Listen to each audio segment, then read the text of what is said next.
ஏன் பாலமுருகன் இவ்வளவு டார்ச்சர் பண்ணிட்டு இருக்கனே, ஒரு வாட்டி கூட வேலையை விட்டு போகணும்னு உனக்கு தோணல? தோணுச்சு சார். ஒரு நாள் வேலையை விட்டு போகலான்னு கிளம்பிட்டேன்.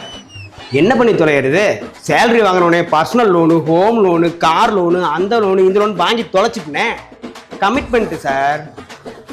அன்னைக்கு எங்கள் பாட்டிக்கு உடம்பு சரியில்லை சார், ரொம்ப சீரியஸாக இருக்குன்னு ஒரு நாள் உங்கள்கிட்ட லீவ் கேட்டேன். அதுக்கு நீங்கள் ஒரு லுக் விட்டீங்க தெரியுமா? அப்போ எனக்கு ஒன்று தோணுச்சு சார். உங்களை அப்படியே பிடிச்சி சப்பு சப்பு சப்புன்னு நாலடி அடிச்சுட்டு, உங்கள் மண்டையை பிடிச்சி இந்த டேபிளில் நங்கு நங்கு நங்குன்னு அடிச்சுட்டு, இந்த கம்ப்யூட்டர்லாம் தள்ளி போட்டு போங்கடா நீங்களும் உங்கள் வேலை போகலான்னு தோணுச்சு சார். என்ன பண்ணி தொலைகிறது? Commitment sir.